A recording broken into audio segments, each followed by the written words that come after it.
नहीं था कि एक छोटी चिंगारी कैसे इतनी बड़ी वो बन जाएगी। जी सर। वो आप रोज देखती हैं अपने घर में और पूरी दुनिया में कि जब पूरी काली अंधेरी रात होती है, एक छोटी सी सूरज की किरण ही जो है ना, वो उजाला फैलाना शुरू करती है कि धीरे धीरे धीरे पीछे पूरा प्रकाश का एक वो आ जाता है, झुंड आ जाता है। तो ये दरअसल क्या है कि ऊपर वाले ने एक ऐसा नियम बना रखा है, किसी बहुत अच्छी चीज को पूरी तरह से खराब और बर्बाद और बदनाम करने के लिए थोड़ी सी नेगेटिविटी बहुत काफी होती है, अगर उसको कायदे से किया जाए। जैसे आप एक गिलास उसमें जो है शरबत में छोटा सा खाली 2 बूंद जहर का डाल दे तो खत्म उसका। लेकिन ऊपर वाला पॉजिटिव चीज यही कर रखा है कि चाहे कितना भी घना अंधेरा क्यों ना हो, अगर गलत के आधार पर है और सच्चाई की तरफ बढ़ाएगा, एक छोटा सा कदम जो होता है ना, उस अंधेरे को दूर करता है। तो ये जो अभी बदल रहा है ना माहौल, वो इसलिए नहीं बदल रहा है कि आप फाइट कर रही है, मैं सपोर्ट कर रहा हूँ या कस्टमर साथ जोड़ रहा है, बल्कि सिर्फ इसलिए इसमें माहौल बदला क्योंकि गलत चीज प्रूवन हो चुकी है कि उन लोगों का प्रयास गलत था, के विरोध में सही चीज यानी जो आप लोगों का वो आगे बढ़ रहे हैं। अगर आपका मकसद गलत होता, आपकी नीयत गलत होती, तो सवाल नहीं पैदा होता। अब तक न जाने कितने लोगों ने प्रयास किया। आप देखिए आज तक सारे के सारी कोशिशें फेल क्यों हुई? क्योंकि कई बार ऐसा होता था कि लोग कहते कुछ और थे लेकिन मन में कुछ और होता था। तो सवाल नहीं पैदा होता कि आधे अधूरे मन से या गलत मन से किया गया काम कभी पूरा हो सके। सवाल नहीं पैदा होता। कितने लोग आए गए, चले गए। उधर कस्टमर तो लोग फाइट करने के लिए आते गए। अगर उनमें कोई भी एक बंदा ऐसा होता है, आप मान लो आप जैसा कोई होता शुरू में जो यही लड़ाई लड़ा होता है कि भाई हमको हमारा पैसा दिलाओ, ये सब पुतला फूकना है, नारा लगाना है, पोस्टर करना है, चंदा लेना है, भगोड़ा बताना है, गालियां देना है, ये सब करना है, तो आप समझिए कि ये लड़ाई कभी जीती ही नहीं जा सकती है। अगर पहले दिन ये प्रयास किया जाता तो शायद प्रयास करने की जरूरत ही नहीं आती। पहले ही दिन अगर कोई भी आदमी जो आज विरोधी में खड़ा है, चाहे वो धरना प्रदर्शन वाले हों, आंदोलन वाले हों, संगठन वाले हों या वकील हो, कोई भी हो, अगर वो पहले ही दिन आप सभी कस्टमर, हर एक आदमी अपने दिल पर हाथ रख करके जवाब दे कि अगर समझौते के लिए आए होते कि भाई मेरे 500 लोग हैं, इन 500 लोगों की लायबिलिटी कैसे उतरेगी, हमें रास्ता बताइए, हम भी आपसे चल के रास्ता देने तैयार हैं।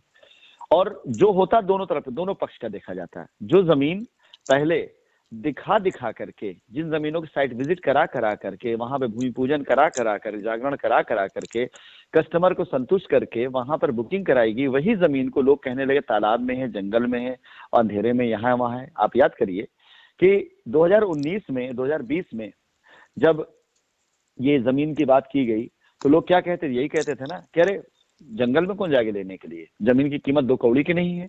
जबकि वही 2 कौड़ी की जमीन को ही देख के तो पैसा देते थे लोग।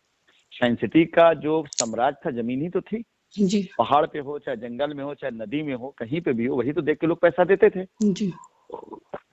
जिस जमीन को खरीदने के लिए हमने आपको प्लान देकर पैसा लिया और आपने हमें पैसा दिया, जिस जमीन के पेपर दस्तावेज चेक करके आपने वहां की पीआईपी में इन्वेस्ट किया, एसएलपी में इन्वेस्ट किया, उसी जमीन से जब हम बेचकर उसको पैसा देने की बात कर रहे हैं तो आप हमारा विरोध कर रहे हैं।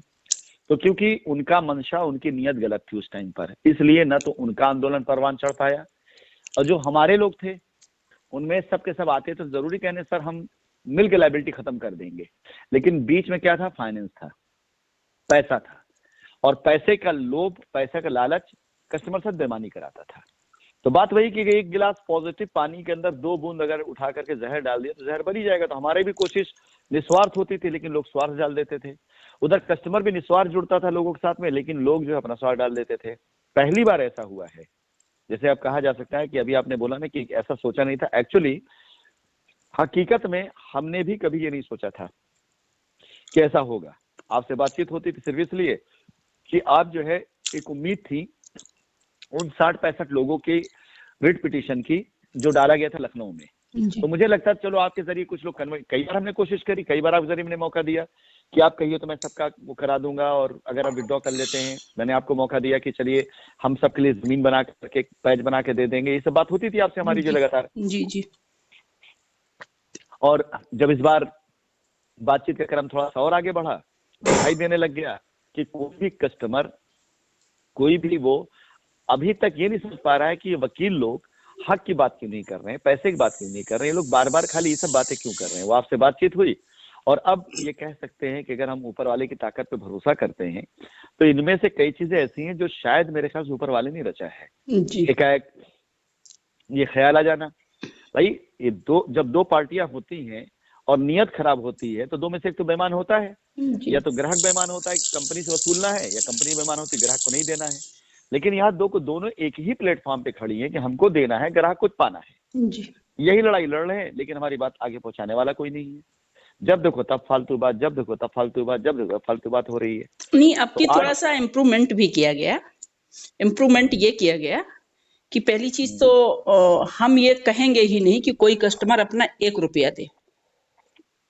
बेशक ये इम्प्रूवमेंट बहुत बड़ा बेशक है। किसी कस्टमर से इतने लोग रेट में जुड़ गए, किसी कस्टमर से 1 रुपये का सवाल नहीं किया गया कि आप बिल्कुल आइए और रेट में जुड़िए।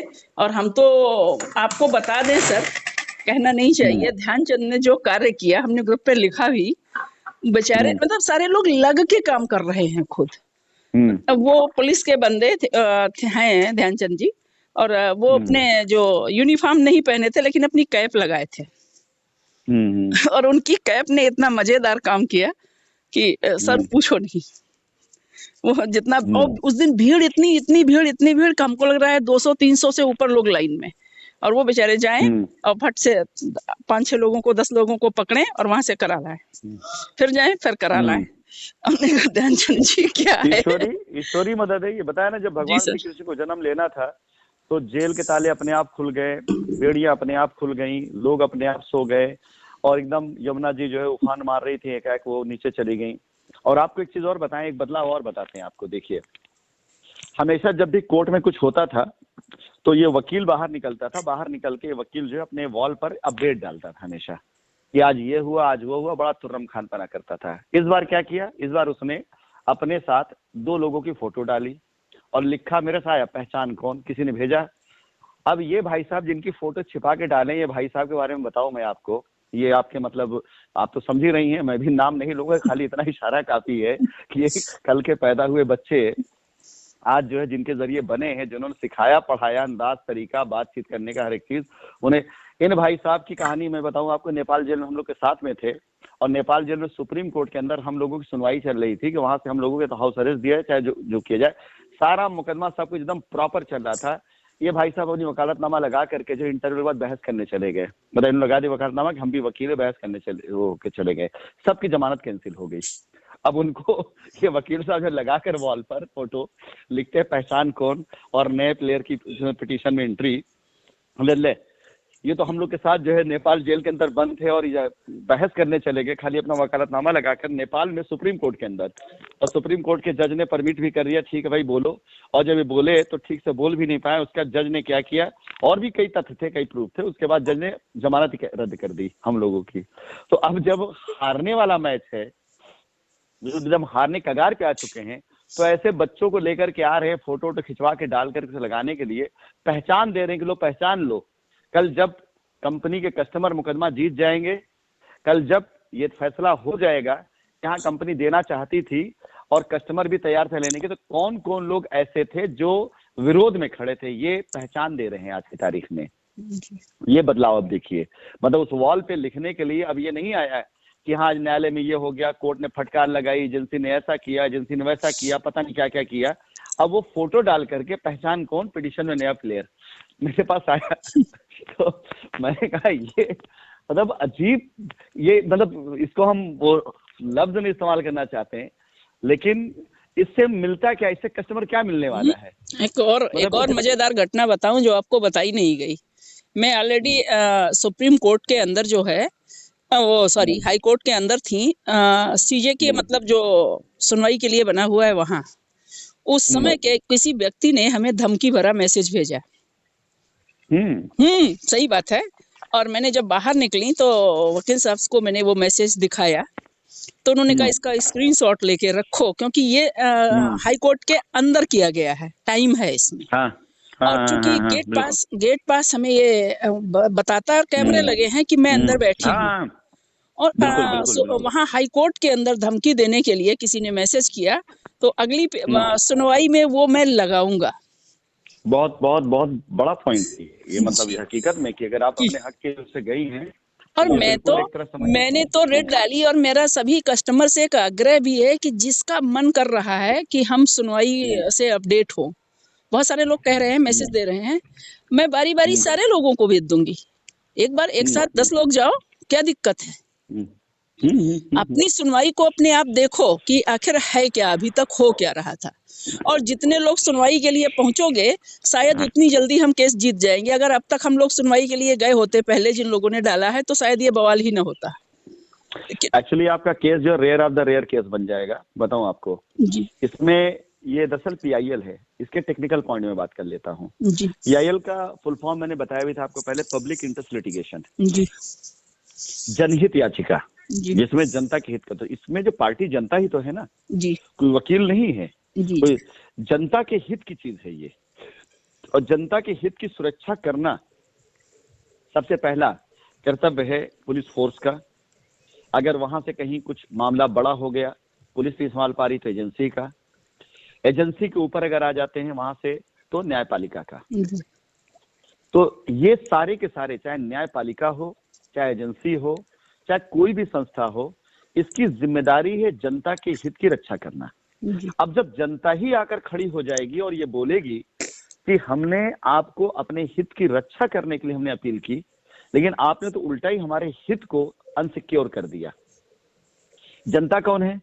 जनता वो है जो अब अपने अपने एविडेंस लेके जा रही है। अब जिस रिट पर ये लड़ाई लड़ रहे हैं ये अर्पित शुक्ला वाली, मेरे पास ये सारे लोग भूल गए हैं, और मैंने एजेंसी को अपने स्टेटमेंट में कहा भी है कि मेरी ईमेल आईडी के ऊपर जितनी भी एक्टिविटी डेली होती थी, जितनी एक्टिविटी डेली होती थी, उस एक्टिविटी का हर एक स्टाफ का मेल जो होता था, मेरी जो है ईमेल आईडी पे CC होता था। एक सिंगल एंट्री 2013 से ऐसी नहीं होगी जो मेरी ईमेल आईडी पर जिसका CC न किया गया हो। ऑलमोस्ट सब पे किया गया। तो अब मैं क्या करता हूं, अब मैं उसको बाकायदा जाकर के चेक करता हूं। ये जितने भाई साहब लोग, चाहे वो आईडी में नाम अपडेट कराने के लिए मेल किए हों, चाहे पे आउट रिक्वेस्ट के लिए मेल किए हों, चाहे वो किसी भी के लिए मेल किए, भाई 2013, 14, 15, 16, 17, 18, 19 इतने समय तक अगर कोई व्यक्ति लगातार कंपनी में काम कर रहा है तो कम से कम उसकी 200 मेल तो होंगी इतने सालों में। जी। इन 200 मेले में 20 मेल तो ऐसी होगी जिसके अंदर वो खुद ब खुद लायबल दिख रहे हैं इन सारी लायबिलिटी के। जी। ये समझ में नहीं आता है इन लोगों को कि जिन लोगों ने इस तरह से वो कर रखा है, बना रखा है, एक माहौल, एक सिनेरियो क्रिएट कर रखा हुआ है कि वो ये भूल गए, या उनको लगता है, शायद ये अंदाजा रहा होगा कि मैं कभी भी मुकदमा नहीं लड़ूंगा। इस उन्होंने अपनी तरफ से न जाने कितने झूठ सच डाले हुए हैं, और हर झूठ का, हर उसका मेरे पास सबूत है। हर एक बंदा इवेंट में आया है, मीटिंग में आया हुआ है, प्रोग्राम में आया हुआ है, अपनी आईडी से टिकट खरीदा हुआ है, और न जाने कितनी मेल किया हुआ है। जी। अभी क्या है ना कि जितने भी पब्लिक इंटरेस्ट लिटिगेशन में अब पार्टी हैं, वो 3 पार्टी हो गई हैं। एक पार्टी कंपनी हो गई है, एक पार्टी ये लोग हो गए जो लड़ा रहे हैं कंपनी को और कस्टमर को, और एक पार्टी हो गया कस्टमर रियल में। एक सिंगल कस्टमर ऐसा नहीं होगा जो ये चीज चाहता हो जो लोग कर रहे हैं। यही लोग ऐसा कर रहे हैं। क्यों? क्योंकि 2019 से लेकर के 2020-21 तक इन लोगों ने by hook, by crook, by source, हर तरह से इन्होंने अपनी खुद की पर्सनल लायबिलिटी को खत्म कर लिया है। चाहे वो गाड़ियां लेकर किया हो, चाहे उन्होंने जो है जमीन ले ली हो, चाहे उन्होंने फ्लैट ले लिया हो, चाहे उन्होंने नकदी ले ली हो। भाई 2019 में जब मामला खराब चल रहा था तो उस समय नकदी भी दे दी जाती थी कि चलो भाई ठीक, इतना पैसा है, नकदी ले लो, इनको दे दो, उनको दे दो। आप ये समझिए कि 2019 की मैं बात करूं, जिसके रिट पर ये बहस चल रही है आज जो है अर्पित शुक्ला पर, 2019 जब वहां से हम लोग निकल करके आते गए, नेपाल से बाहर आते गए, और 2019 से लेकर 2020 में गाड़ी के तौर पर, कैश के तौर पर, लायबिलिटी उतारने के तौर पर, कस्टमर के तौर पर, रजिस्ट्री के तौर पर, कम से कम गिरी हालत में बात करूं तो 3 से 4-5 करोड़ रुपए आसपास इन लोगों की लायबिलिटी उतारी गई होगी। उससे ज्यादा, मैं कम बात नहीं कर रहा हूं, उससे ज्यादा की लायबिलिटी उतारी गई है। अब सोचिए एक सवाल इस बात का कि ये रिट 2021 में क्यों डाली गई? 2019 में इनको नहीं याद आया? जो इनकी पूरी रिट मैंने पढ़ी, जिसमें इन्होंने लिखा हुआ कि पहले जो है हम लोगों ने प्लॉट के लिए पैसा दिया, माताजी अकाउंट से इतना पैसा दिया, फिर चेक बोगस चेक दी, चेक बाउंस हो गया, उसके बाद फिर से जो है शाइन के यूएई को उसमें एसजेफएक्स ने उन्होंने इतना इन्वेस्ट कर दिया। जब आपकी चेक आपको पता थी कि बोगस है तो आपने फिर से क्यों इन्वेस्ट कर दिया? उसके बाद यहाँ पर आकर यहाँ के आने के वीडियोस अलग कहानी कह रहे हैं, मेल अलग कहानी कह रही है, होटल स्टे अलग कहानी कह रहा है, टिकट अलग, अकेले तो आए नहीं, पूरा पूरा ग्रुप में आते गए हैं, वो अलग कहानी कह रहा है। भाई जब ये आए, जिसका इन्होंने जिक्र किया कि हम वहां पे गए और वहां पर हमने जाकर बात करी, तो अकेले थोड़ी आए थे, कंपनी ने सारी टिकटें कराई थी, कंपनी सारे स्टे कराए थे। तो अब एक बात बताइए, कंपनी जब खुद आपको 100, 200, 300 लोगों को इन्वाइट करके बुला रही है, तो कैसे आप ये अंदाजा लगा, आप ये कह सकते हो कि नहीं आप बिल्कुल वो हैं, मतलब क्लियर है, साफ है? तो अभी तक क्या हुआ ना कि इन सब बातों पर किसी ने सवाल उठाया नहीं। अब जब सवाल उठने शुरू हो जाएंगे तो ये सारे सारे लोगों को पता चलेगा कि चीजें क्या बोगस थी और क्या रियलिटी थी, कैसे वो था। तभी ये मान के चलिए कि जैसे 30 की 31 की जो सुनवाई होती है, इस सुनवाई के बाद जो भी डेट लगेगी, कोर्ट का दिमाग अपने आप क्लियर होना शुरू हो जाएगा। बस खाली आपको ये ध्यान रखना है अब खास करके कि बहुत से लोग आएंगे विचलित करने के लिए, बहुत से लोग आपको फर्जी तरीके से फोन करेंगे, बहुत से लोग आपको ऐसे बात करेंगे कि जैसे लगेगा कि आपका सारा कल्याण वही कर देंगे, सब कुछ आप काम करा देंगे। बस इतना ध्यान रखिएगा, जब तक हमसे वेरीफाई मत करा लीजिएगा तब तक किसी से भी कोई भी ऐसी बात है, कोई सा मत करिए, क्योंकि अब आप वहां पर एक तरह से पब्लिक फेस हो चुकी हैं। अभी तक आपका ये था ना कि आपका अकेले अपना मामला था, लेकिन अब 300, 400, 500 लोग आपके पीछे इस उम्मीद के साथ आगे बढ़ रहे हैं कि उनको ये लगता है कि आप ही वो चेहरा जिससे लड़ाई लड़ी जा सकती, जीती जा सकती। बाकी रही बात सबूत, एविडेंस, पेपर, वो तो आप निश्चिंत रहें, मेरे पास इतने ढेर सारे हैं, मैंने काम करना शुरू कर दिया। और आज तो लोगों ने मुझे मैसेज किया है, आज मालूम है कुछ लोगों ने मुझे मैसेज करके कुछ लोगों की रिकॉर्डिंग भेजी जिसमें एसोसिएट उनको कह रहा है कि जाओ एफआईआर करा दो। और मैं सच बता रहा हूँ, मैं कभी सोचता हूँ कि ये कोर्ट कैसे फैसला कर पाएगी ऐसी चीजों का कि आपसे पैसा लिया एक ने, आपको प्लॉट दिलाया, फिर वो प्लॉट किसी और को बेच दिया, मतलब न जाने कितनी ऐसी चीजें हैं और कहां कहां से कैसे किस तरह निकाल रहे। कोर्ट के अंदर जो चीजें आएंगी तो एक सवाल ये होगा कि ये मामला इतना उलझा क्यों? उलझा सिर्फ इसलिए कुछ लोगों ने इसको इतना उलझा दिया, इसलिए इंक्वायरी में गया। मैं कस्टमर की वोटिंग करा दूंगा, अगर मैं कस्टमर्स को आज आवाज दे दूं, 10,000 से ज्यादा लोग एक टाइम पर एक जगह खड़े होने तैयार हैं आज की तारीख में। जी सर, अगर एक आवाज मैं दे दूं ज्यादा कंपनी के हाँ ज्यादा, मैं एक छोटी संख्या बता रहा हूं मैं आपको कि 10,000 से ज्यादा कस्टमर उस चीज के लिए तैयार हैं कि बस एक बार आप सर आदेश करो कहाँ जाना है। आज जो मुझे मैसेजेस आए हैं कि किसी ने सर मेरे साथ 50 लोग हैं, आप आदेश करिए कहाँ पहुंचना है, कोई सर मेरे पास इतना, मतलब परिवार के लोगों ने लिख के भेजा है कि मेरे परिवार में 15 लोगों का इन्वेस्टमेंट है और हम लोग कुल इतने लोग मिलकर के आपके साथ जहां आवाज देंगे वहां आने तैयार है, हमें आप पे भरोसा था। 2-2 करोड़ रुपए की लाइबिलिटी है, 2-2 करोड़ का लोगों ने डिटेल भेजा और एक चवन्नी सिंगल एफआईआर अभी नहीं की लोगों ने। इनका हक है पैसा पाने का, जी सर, इनका हक पैसा पाने का, जिनके पास उनके अकाउंट की स्लिप है, रसीद है।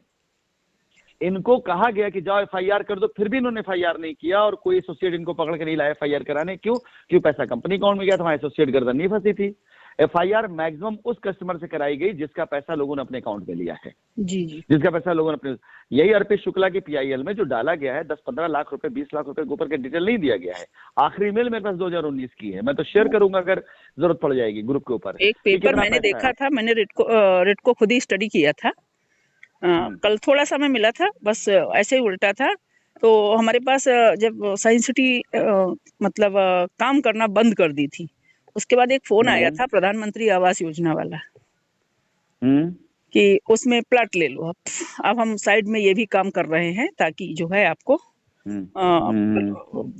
कुछ आगे काम बढ़ सके। तो मैंने मना किया था, मुझे पता है कि ये किसने शुरू किया था, क्या किया था। मैंने देखा उसका वो डॉक्यूमेंट्स भी उस रेट में लगा हुआ है, क्योंकि हमारे हिसाब से कंपनी ने, मैं तो मतलब लगभग सारे प्लानों के बारे में जानती हूँ, कंपनी ने कभी प्रधानमंत्री आवास योजना नहीं बेची। हमारी कंपनी ने हाँ नहीं बेची, कभी नहीं बेची, कभी नहीं। उसमें रेट में पेपर लगा हुआ है प्रधानमंत्री आवास योजना का भी। हाँ, मैंने रेट को मतलब थोड़ा समय मिला हमें, खाली उतनी देर जितनी देर मैं मतलब अपनी जगह जहाँ रुकी थी वहां से कोर्ट तक आई हूँ, उतनी देर मैंने सारे पेपर जल्दी जल्दी बस उल्टे थे कि क्या क्या है इसमें। तो हमने देखी थी चीजें, तो हमने कहा हद हो गई। और हम लोग, और मैं तो वेट कर रही थी ये कि शायद कोई, इतने लोग लड़ रहे हैं, कोई एक को ठोर आदेश हो जाएगा, ये PIL और ये कस्टमर को रास्ता दिया जा रहा है, तो उसको लगा करके हम लोग भी निकल जाएंगे। लेकिन जब एंड में देखा मैंने कि नहीं, हम वेट और नहीं कर सकते, और शायद इसीलिए भगवान ने मेरी लायबिलिटी, मैंने इतनी ताकत लगा डाली लेकिन लायबिलिटी उतरी नहीं, इसीलिए। तो हाँ, आपको आखिरी में लड़ाना था उसको, वो आखिरी में उसको जी, आपको आखिरी में लड़ाना था, आखिरी में लड़ाना था। और एक और बात बता दे, मैं इतनी बड़ी इन्वेस्टर रही हूँ, लेकिन भगवान ने एक और रास्ता बचा के रखा था। मैंने कभी सिंगल ID नहीं अपनी लगाई। बहुत चीजें हैं, बहुत सी चीजें हैं जो मैं खुद इस चीज को सोच रहा था, देख रहा था कि देखिए, बात फिर से, जब 2019 से पहले मैं कहा करता था कि इस कंपनी को भले मैं ड्राइव करता हूं, लेकिन मुझे लगता है चलाने वाली ताकत कोई और है इसके पीछे, जो ऊपर वाले की ताकत जो करती, जो आज अकेले एक आदमी के बूते पर यहाँ से यहाँ तक बना डाला, कंपनी यहाँ तक पहुंचा डाला। आज कई चीजें हैं जो मैं देख रहा था कि आप, सबसे पहले देखा जाए तो आपकी एंट्री जो है, जब हमारी आपसे बातचीत होनी शुरू हुई, तो बिल्कुल एक ऐसे माहौल में थी जहां पर मुझे संदीप ने आपको लेकर के बिल्कुल अलग एक छवि बना रखी थी। अच्छी बनाई थी, बुरी नहीं बनाई थी, अच्छी छवि, लेकिन अलग तरीके की छवि बना रखी थी। वहां से चीज शुरू हुई, मैंने आपसे बात की संदीप बारे में, फिर 2 से 3 बार ऐसा मामला हुआ कि लायबिलिटी को लेकर के आपके मतलब कुछ ऐसे कदम थे जो उन लोग साथ भी जाते गए, तो हमेशा आप उन लोगों के बीच में थी जो लोग हमेशा विरोध में थे। राजकुमारी गुप्ता का हो मामला, चाहे वो आपके इन लोग का मामला हो, जो बिहार वाला है, चलिए छोड़िए, नाम नहीं याद आ रहा है जो, और ये ताबिश का ले लिए, सबके साथ में कभी पॉसिबिलिटी इस चीज की नहीं थी कि हाँ वैसा। फिर आपकी कुछ लायबिलिटी उतारने की बारी आई, तो अच्छा हुआ कि आपकी पूरी रजिस्ट्री नहीं हुई, कमी रजिस्ट्री हुई। कहने के लिए आज की तारीख में है कि नहीं भाई, आपका इन्वेस्टमेंट है, पड़ा हुआ है, बिल्कुल वो होना है। मतलब आप एकदम से पूरी एक आइडियल उस पे हैं कि आप इस बात की गवाह भी हैं कि कंपनी कोशिश करी थी लायबिलिटी उतारने की, और आपकी आधी लायबिलिटी उतरी भी। हाँ, आधी लायबिलिटी उतर गई है। मैं और मजे की बात तो ये है, उसमें ऑफर था आपका कि ये इतना पेश करा दिया जाए, आपकी पूरी लायबिलिटी खत्म हो जाएगी। आपने कहा भी 2-3 बार। आप एकदम आइडियल वो हैं, और इवन यहाँ तक भी आप इस चीज को मतलब कोई झूठ बोलने वाली जरूरत नहीं कि आपने मुझे खुद कहा कि सर कहीं तो FIR वापस, हमने कहा नहीं, अभी वापस नहीं, जरूरत नहीं है आपको FIR जी। तो आप हाँ, मतलब ये आपने कई बार एक बार तो ये हुआ, मैंने स्वयं लॉयर को फोन किया कि मैं, आप पेपर तैयार करो, मैं FIR बैक लेती हूँ। लेकिन मैं खुद मना किया कि नहीं, बिल्कुल मत वापस। फिर ये हुआ कि हाँ, कि लोगों को लगेगा कि आपसे बात हो रही थी, इसलिए आपने FIR वापस ले लिया, आप रहने दीजिए लेने को, एक FIR से हमारा वार्डन कम नहीं हो जाएगा। आपका जवाब यही था। तो ये सारी चीज कोर्ट में कहने में काम आएगी जी सर, कि कंपनी का मकसद सिर्फ और सिर्फ अपनी लायबिलिटी खत्म करना था, कस्टमर की लायबिलिटी खत्म किया जाए, ना कि अपने आप को बचाने का था। कि अगर ऐसा होता तो कंपनी ने इतना ढेर सारा कर दिया था, हमसे एक हलफनामा तक नहीं लिया इस बात के लिए कि हाँ अपनी FIR वापस ले लीजिए। हाँ, तो और मजे की बात और है, जब हमारी आधी लायबिलिटी उतारी गई तो हमसे किसी भी उस पर दस्तखत भी नहीं कराया गया, कहा ही नहीं गया कि अब दस्तखत कर दीजिए। मतलब बड़े आश्चर्य की बात है, इतनी आश्चर्यजनक घटनाएं में जब एक क्रम में जोड़ती हूँ खड़े होकर के, तो मुझे खुद ही आश्चर्य होता है। और उससे भी बड़ी बात कि जब हमने कहीं ID नहीं लगाई तो हमारे खातों में सिंगल रुपया नहीं आया साइंस सिटी का। बिल्कुल, अरे आप बिल्कुल पता नहीं, इस पूरी लड़ाई में, इस पूरी मुहिम में आपसे ज्यादा आइडियल दूसरा कोई है नहीं, दिखाई नहीं देता है। ना तो कंपनी से कोई, ना तो कंपनी से कमीशन आपका है, आधी लायबिलिटी उतरी, आधी लायबिलिटी नहीं उतरी है आपकी, जो है कई चीजें। उससे भी बड़ी एक और बात मैं बता दूं, जब बिटिया ने कैबिनेट लगाई थी तो ये कहा गया कि दुबई चली जाए, और इन लोगों ने उसका वीजा पासपोर्ट करा दिया था, पर मैंने बेटी को नहीं भेजा। हमने कहा नहीं, तुम नहीं जाओगी। मतलब सारी चीजें भगवान ने जैसे सुरक्षित करके पहले से रखी थी कि हर कड़ी को जोड़ता रहेगा। वो ने लास्ट टाइम मना कर दिया, हमने कहा नहीं, जाने की जरूरत नहीं है आपको। और वो सारी चीजें उसने बचा के रखी थी कि कोई भी कभी भी अगर आप खड़ी होंगी, जानता था कि इनको खड़ा होना पड़ेगा, खड़ी होंगी तो कोई चीज ऐसी नहीं होगी कि नेगेटिव आए कि इनके मतलब मेरे अपने खाते में या मेरी और मेरे बच्चों की कोई ID या कुछ भी, ऐसा कुछ भी नहीं। सबसे आश्चर्य की बात तो ये है।